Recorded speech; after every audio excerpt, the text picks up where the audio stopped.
Entrega del proyecto Etapa 3, análisis del caso de los gemelos Reimer para la materia de ética de la psicología. Descripción del caso. Los gemelos idénticos David y Brian Reimer llegaron al mundo en 1965 en la ciudad de Winnipeg, Canadá. En Canadá, de la misma forma que su país vecino, la circuncisión es una práctica bastante regular. Los padres de David y Brian decidieron, por recomendación médica, someter a sus pequeños a la operación. De forma inaudita, se suscitó una falla con el cauterizador eléctrico, un hecho que dejó el miembro de David totalmente quemado. Posteriormente, el órgano pasó a un estado necrótico, pudriéndose en pocos días para finalmente desprenderse del cuerpo del pequeño. Sus padres se enteraron de la existencia de un médico en Baltimore, Estados Unidos, cuya teoría defendía la inexistencia de una sexualidad innata. Por consiguiente, era posible cambiar la sexualidad del niño a través de una terapia de reorientación. John Money era un sexólogo con buena reputación, cuyas ideas sobre la superioridad de la influencia ambiental con respecto a la biológica le había valido el reconocimiento dentro de los círculos ambientalistas de estudio de la psicología. Money estaba convencido de que la educación determinaba la conducta de las personas. Cuando los padres de David decidieron solicitar un consejo a Money, este vio una oportunidad inigualable en el caso, ya que tendría a su disposición un voluntario para análisis y experimentos, David, y otro voluntario perfecto para el control, Brian, con el que compararía las diferencias que surgirían según la educación recibida. Money le aconsejó a la familia Reimer que David debía ser sometido a una operación de construcción de un conducto vaginal artificial y que debía recibir una educación según su nuevo género, es decir, la educación que recibiría cualquier niña. A partir de aquí, el pobre David pasó a ser llamado Brenda. Así, los preceptos que tenían que cumplir los padres eran muy sencillos. Bastaba contratar a Brenda como si fuera una niña y nunca mencionarle el asunto de su sexualidad artificial. Los padres no tuvieron mejor idea que aceptar y ejecutar el plan. Sin embargo, Brenda odiaba los juguetes para niña como las muñecas y acostumbraba a arrancarse y rasgar todos los vestidos. El temor de los padres era que algún día Brenda se diera cuenta de su verdadera sexualidad, que no hacía nada más que aumentar. Pero los problemas apenas estaban comenzando.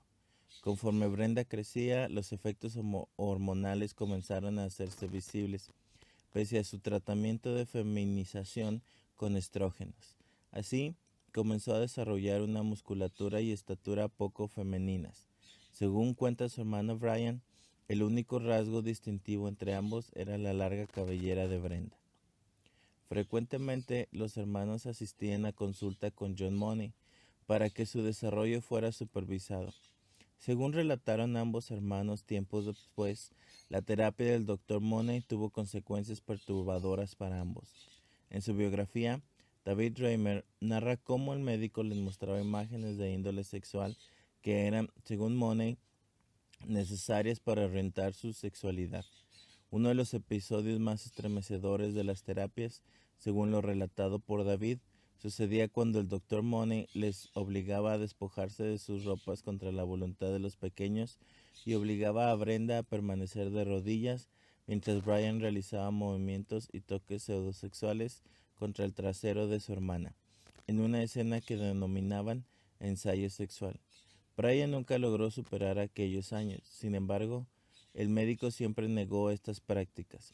La experiencia de los niños en sus visitas al Dr. Money era traumática, en lugar de terapéutica.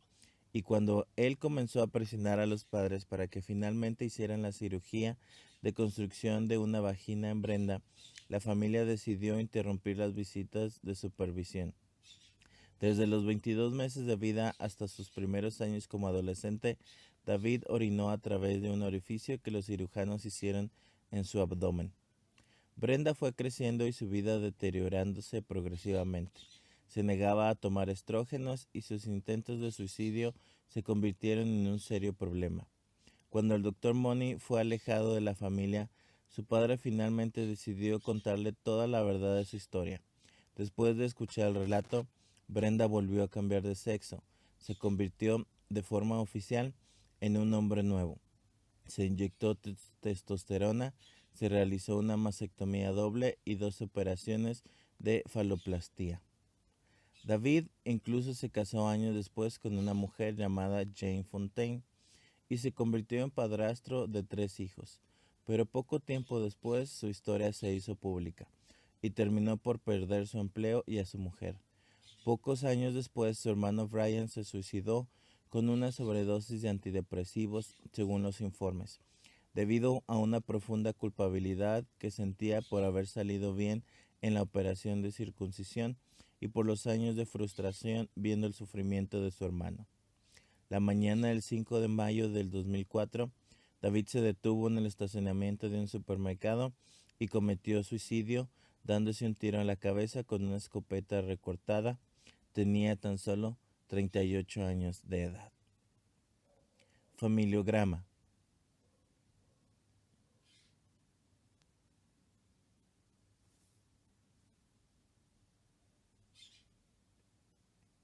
Principios y normas de conducta ética del psicólogo que se transgreden. Respeto a los derechos y a la dignidad de las personas. Podemos ver que el Dr. Money no respetó los derechos de los gemelos. Él los ponía a practicar relaciones o tener algún tipo de encuentro sexual entre ellos a pesar de su oposición. Cuidado responsable. Podemos llegar a la conclusión donde al doctor solo le importaban sus resultados. Quizá llegar a probar su postura sin tener en cuenta a los gemelos, su salud mental ni física. Responsabilidad hacia la sociedad y la humanidad. Hablando de sociedad y humanidad, tenemos que pensar y ver más allá de lo que tú crees, de lo que tú piensas y de lo que tú sientes que es lo correcto. Tienes que verte a ti mismo. Si lo que haces o piensas hacer está bien, es lo correcto para la sociedad, y aunque considero que todos los psicólogos tratan de hacer su trabajo lo mejor posible, casi nadie tenemos la práctica de pensar en la sociedad antes que en mí. Y podemos ver claramente que este fue el caso del Dr. Money. Consecuencias para el paciente y su familia. El proceder durante el tratamiento de los gemelos no fue ético, principalmente en los gestos de índole sexual que ya hemos mencionado que fueron parte del mismo. En lugar de traer algún beneficio para ellos, terminó por destruirlos, llevándolos al suicidio, ya que esto los puso a hacer solo les trajo mayor problemas a su vida. En el video podemos ver que el doctor se enfocó más en comprobar su teoría de cambio de sexo. Básicamente a eso se dedicó. Realmente no trató o ayudó a los gemelos en la terapia. Hablando de Brian, no indagó en el sufrimiento de culpabilidad que tenía por su hermano, y en el caso de David, no se preocupó por su aspecto emocional. El doctor faltó a la ética al no buscar el bienestar de sus pacientes, al engañar a su familia, y seguramente estuvo relacionado con el hacer público este caso, cayendo así en una infracción más al código de ética. Conclusiones. Tristemente podemos observar que el caso de los gemelos Reimer está lleno de faltas éticas y morales durante todo su desarrollo. Quizá pudiéramos decir que sus intenciones eran correctas, que no todo lo realizó de manera equivocada. Como psicólogo quizá hizo varias cosas bien, pero fueron los errores los que dejaron marcado de por vida. Tenemos que tener mucho cuidado y tomarlo como ejemplo para no cometer ese tipo de errores. Saber que quizá, aunque algo nos parezca correcto, tenemos que asegurarnos de que en realidad lo sea. Aprendamos a hacer las cosas bien, respaldándonos en el código ético y en las leyes, y no solamente en mi parecer y en mi criterio. Referencias.